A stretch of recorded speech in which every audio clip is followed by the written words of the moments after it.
नमस्कार. Satara science star news चॅनलमध्ये आपले सहर्ष स्वागत आहे. SIR पडताळणीत हलगर्जीपणा आणि कुचराई करणाऱ्यांवर निश्चित कारवाई करा. तहसीलदार डॉक्टर संगमेश कोडे.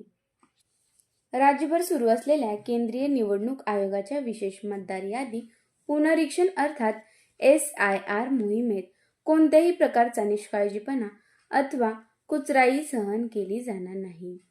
पडताळणी प्रक्रियेत हलगर्जीपणा करणाऱ्या संबंधितांवर निश्चितपणे कारवाई केली जाईल, अशी ग्वाही तहसीलदार डॉक्टर संगमेश कोडे यांनी दिली.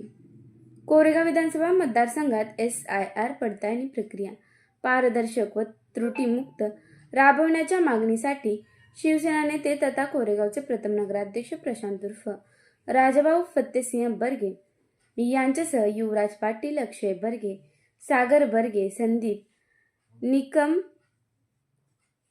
प्रशांत गायकवाड, दिनेश सनस, मनोज बर्गे, सोहेल इनामदार, नामदेव गुरव, निलेश घनवट, संजय गायकवाड यांनी सोमवारी तहसीलदार डॉक्टर संगमेश कोडे यांची भेट घेऊन सविस्तर निवेदन दिले. सध्या केंद्रीय निवडणूक आयोगामार्फत मतदार यादीतील दुबार, मयत व स्थलांतरित मतदारांची नावे वगळून नवीन पात्र मतदारांची नोंद करण्यासाठी SIR मोहीम राबवण्यात येत आहे. मात्र कोरेगाव विधानसभा मतदारसंघात अनेक ठिकाणी BLO कडून घराघरात जाऊन पडताळणी फॉर्म देण्याऐवजी केवळ यादीनुसार फॉर्मचे वाटप होत असल्याच्या तक्रारी वाढल्या आहेत. परिणामी एका कुटुंबातील काही सदस्यांना फॉर्म मिळत असून इतर सदस्य फॉर्मपासून वंचित राहत असल्याने नागरिकांमध्ये संभ्रम निर्माण झाला आहे. यामुळे अनेक पात्र मतदारांची नावे मतदार यादीतून वगळली जाण्याची भीती आहे. प्रत्येक घरातील सर्व पात्र मतदारांना घरनिहाय पडताळणी फॉर्म वितरित करण्याच्या स्पष्ट सूचना संबंधित BLOंना तातडीने द्याव्यात, अशी मागणी राजाभाऊ बर्गे यांनी केली. काही ठिकाणी असे प्रकार घडले असल्याचे त्यांनी निदर्शनास आणून दिले. यावर तहसीलदार डॉक्टर संगमेश कोडे यांनी प्रक्रिया पारदर्शकपणे राबवण्याचे आश्वासन देत पडताळणीत कुचराई अथवा हलगर्जीपणा करणाऱ्यांवर नियमानुसार कठोर कारवाई करण्यात येईल, असे स्पष्ट केले. या निवेदनाच्या प्रती पालकमंत्री शंभूराज देसाई आणि जिल्हाधिकारी संतोष पाटील यांनाही देण्यात आल्या आहेत.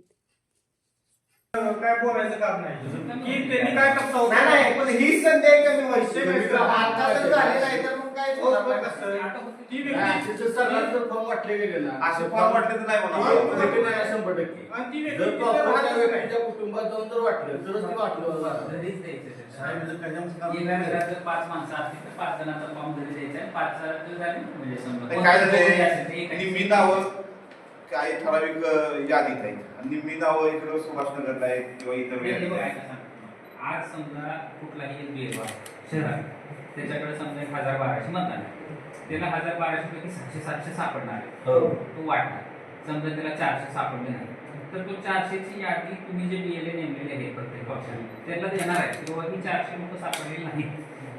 तुम्हाला जर माहिती असेल की समजा BLO आहे समजा इथला आपल्या सुभाषनगर आहे आणि समजा तो इथून राहायला गेला व्यक्ती कुठेतरी आता हुतात्मा स्मारकाकडे शिफ्ट झालाय, भाड्यानं राहत होता, आता तिकडे स्वतःचं बांधलं तिकडे गेला तर तुम्ही त्याला सांगा की ही बाबा ही 8 माणसं तिथं राहायला गेली तो तिथं पोच करत नाही.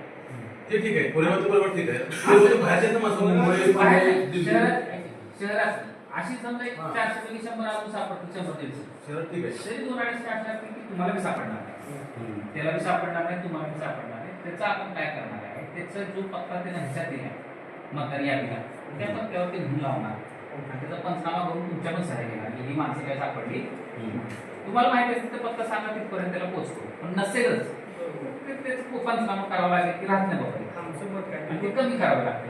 तो रहिवाशीच नाही आणि त्याला दिसत नाही काय कुठल्याच गोष्टी किंवा ऐकलं नाहीये किंवा तो कुठं भाडेकरू म्हणून राहतो ते भाडेकरू त्या मालकाला तरी विचारलं आहे का तुमचे नाही तर अशी लोक तरी पण त्यांच्या वाढ शेत तुमचं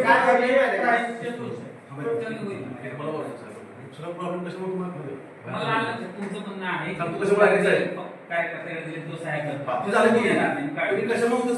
काय बाहेरच्या मताला आपल्या कोरेगावशी घेतले नाही विकासाचे ते फक्त 10 व्यक्ती मत त्याला आणायचं म्हणून सोडलं जातं. तुम्हाला माहिती आहे एवढा मत तेव्हा पिक्चर आहे फक्त बिओला नसतं सगळे पिओनची म्हणजे चुकीचं जर काम केलं तर त्यांच्यावर कारवाई करा. त्याला बोलवलं सगळे नगर परिषद सांगतो कुठून एक बैठक लावायची. नगर परिषद लावायचं. आणि आमचं म्हणणं काय माहिती कसं आहे काय आता होते पारदर्शक ना सगळ्यांचे होतं ना व्यवस्थित. जे स्थानिक आहे तिथं ती राहू त्यांना मतदार. पण ह्यात जर बाहेरचे जर नावं आली काय झालं पुढे काय करायचं हा विषय. तुम्ही काय म्हणाल परत ऑब्जेक्शन काय हे करा ते करा त्याच्यापेक्षा आता तेही केलं पाठीमागच्या ऑब्जेक्शन घेतलं कालावधी असतो कमी काय काय हाय असं पुढे तेही केलं होतं. त्यांनी थोडीफार नाव कट केली पण होती तशी ती राहिली किती त्यांना खूप आम्ही रहिवासी लागले आणून जोडले किंवा इथं राहिले कुठल्या उदाहरणार्थ माहुलीच असतात तर माहुलीचा आम्ही आणून जोडले नाही की इथं रहिवासी आहे तो दाखला तलाठीच्या तरी देखील ती नाव अशी राहिली गेली बरीचशी आणि ती कोणाला रिटून नेलं जातं. आणि आता आमचे असे हे मागं काय झालं काय नाही पण आता जर अशा पद्धतीने झालं ना तर आम्ही आमच्या पद्धतीनं तुम्ही जर काय कारवाई केली नाही ना तर आम्ही आमच्या पद्धतीने वेळेला आम्ही काय करायचं ते करणार. कायदा सुव्यवस्थेचा जर प्रश्न निर्माण झाला तर आहे नाही सगळे जबाबदार तुम्ही राहणार. असं नाही होणार. तुमचे बी दिल्या जातील पर्सनली की हे सापडत नाही बाबा माणसं सापडले नाही त्याचा विचार झाला तसं होणार नाही. आम्हाला जे दिलेलं तेव्हा काय करायचं ते नाही होणार तसं. आधार कार्डची प्रत लावा त्याला बस. आधार कार्डची प्रत लावा. त्यांच्या सह्या नाव आधार नाही त्याचं आईचं नाव त्याचं वडिलाचं नाव त्याचं डेट ऑफ बर्थ आपण घेतोय हे काय बाहेरच्या व्यक्तीला माहीत नसतं ते घरच्यानेच द्यावं लागणार आहे बरोबर. आता वयस्कर समजा माणूस आहे 50 वर्षाचा त्याच्या आईचं वडिलाचं नाव कुणाला माहित नसणार त्यालाच किंवा त्याच्या घरच्यालाच माहित असणार आहे. ते असल्याशिवाय अपलोड पण होत नाही. अडचण काय माहिती का अडचण काय झाली आता ज्यांना समजा मी पण आवडले मला माहिती नाही सगळी काय समजा माझ्यापेक्षा समजा मी 10-20 घेतली मला माहिती मी फोन करून विचारल्याबद्दल किती आणि मला एखादं सांगा कुठल्या वाटले दिले का असं कुणाकडे व्यक्तीकडे न द्या. नाही सुरुवात व्हायची आधी सांगितलं आता दिलेत फॉर्म नाही फॉर्म दिलेत आता सगळ्यांना भरून आणून BLO कडे दिलेत आपण. नाही BLO न दिलेत ना बाकीच्यांना दुसरं दिले कार्यकर्त्यांना दिले कोण सांगा एक मला त्याच्यावर कारवाई करू म्हणजे बाकी कोणी ठीक आहे एक सांगा एक सांगा त्याच्यावर कारवाई करू बाकीचं आपोआप सुद्धा पण नाव देतो आम्ही. कोण एक जण द्या की ह्यानं बाबा ह्या माणसानं दिले त्याला लगेच बोलून त्याच्यावर त्याच्यावर कारवाई कारवाईच करायची. बाकी आपोआप सुद्धा दिले. बघ अक्षय भाई पूर्ण शिकवायची पण पिओलो तर ते मागच्या वेळेला झाली पिओलो आणि ते बी गोल केला पण होता. दुसरी गोष्ट काय आहे, सगळ्या लेडीज असल्यामुळे त्यांना माहिती पहिल्या वर्गात एकदा जर त्यांना सांगितलं ना की बाबा कुणाकडे दिली तर तुमच्यावर कारवाई होईल ते 100% देत नाही. फक्त त्यांची मिटिंग लावली पाहिजे त्यांना ती आम्ही लावलंय meeting, मी जाऊन सांगतो. हा, meeting. शब्द वाटणीच आहे त्यांना. हेच वाटतं, जाणार. म्हणजे काय माहिती का? पराभव झालाय त्या कारणामुळे 3 वेळा पराभव झाला म्हणजे ह्याच्यामुळे फक्त बाहेरच्या मतामुळे 3-3 400 मतं बाहेर वाढवून बोगस आहेत बोगस 400 मतं 900,000 मतांचा वाढ आहे ना 400 मतं बोगस आहेत 10 वर्षापासून पार्टीमध्ये मी नाव कमी लावलं आम्ही पण माहिती नसते त्यांचं मी जबाब देतो. तर अशी परिस्थिती आहे साहेब तुम्हाला बघा, प्रत्येक वॉर्ड मध्ये आहे ना 300-400 मतं बाहेरचे बाहेरचे नाही ह्याच्याबद्दल 4-5 वेळा आपली झाली की साहेबांना माहिती घेतली. पण आता जे प्रोग्राम लागले आता झालं तर आताच होईल नाहीतर परत काय होणार नाही.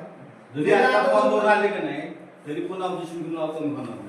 तो फॉर्म पहिली गोष्ट वाटलं का नाही पाहिजे. हा जेव्हा तिथं नाही ना त्याचा भरलाच जी नाही करायची गेला. त्या property जास्त असतात. नाही पाहिजे हा. वापस. त्या एखादा कारणात माणूस केलं मुंबईला पाहिजे. आला की मग कोरेगाव वाचलाय. स्टिक करतो. त्याला आधार कार्ड इथलं आहे. तुम्ही आता बोलले तरी सगळे नगर परिषदला. उगाच मुंबईला जाऊन सूचना किंवा शिवला तरी सूचना लगेच द्यायला सांगतो. आज तिला आता सगळे तिथंच आहेत आता.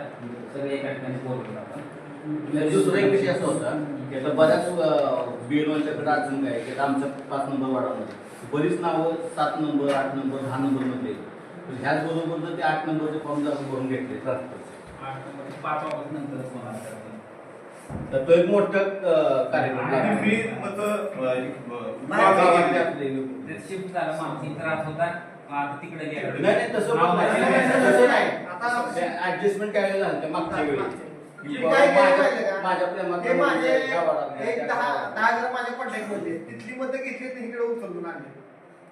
कुठल्या विधानसभेला नाही नाही, नाही नगरपंचायत. विधानसभेला मी आणली. विधानसभेच्या यादीचा आणि तुमच्या नगर परिषदेच्या यादीचा वाढचा नगरपंचायत नगरपंचायतचं जेव्हा तुमचं आता इलेक्शन आहे तेव्हा सीओ तुमची मतदार यादी वार्डात नाही बनवणार आहे. म्हणजे वार्डामध्ये जो राहतो त्याचंच नाव त्या वार्डात येणार. त्याचं विधानसभेला कुठे बी नाव असते. समजा विधानसभेला त्याचं मतदान तिकडे सरस्वतीमध्ये आहे पण राहिला समजा तो तिकडं कुठतरी आहे वर सुभाषनगरच्या वर, तर सुभाषनगर ज्या वार्डामध्ये असेल त्याचं नाव तिथंच येणार, तिथल्या केंद्रात त्या वार्डात. त्याचं विधानसभेला कुठं पण असू द्या मला, जिथं त्याचं घर आहे तिथं त्याचं नाव नगर परिषदच्या यादीला येणार, वार्डनिहाय येणार. नगर परिषदेला पण काय होतं माहिती आहे का, सासू सासरे 5 नंबर वार्ड आणि सून आणि मुलगा एक दुसऱ्या वार्ड. राहायला तर वेगळे असतील. राहायला नाही वेगळे. एकाच ठिकाणी अशी यादी ऍडजस्ट होती. नाही होणार, त्याच ठिकाणी येणार.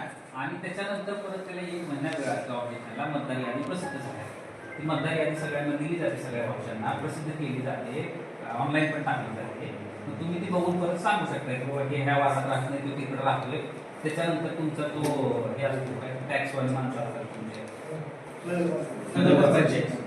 ते जाऊन ऍक्च्युली तुम्ही समजा ऑब्जेक्शन घेतलं की अक्षयचं नाव ह्या वार्डात आले पण तो राहिला दुसरीकडे, तर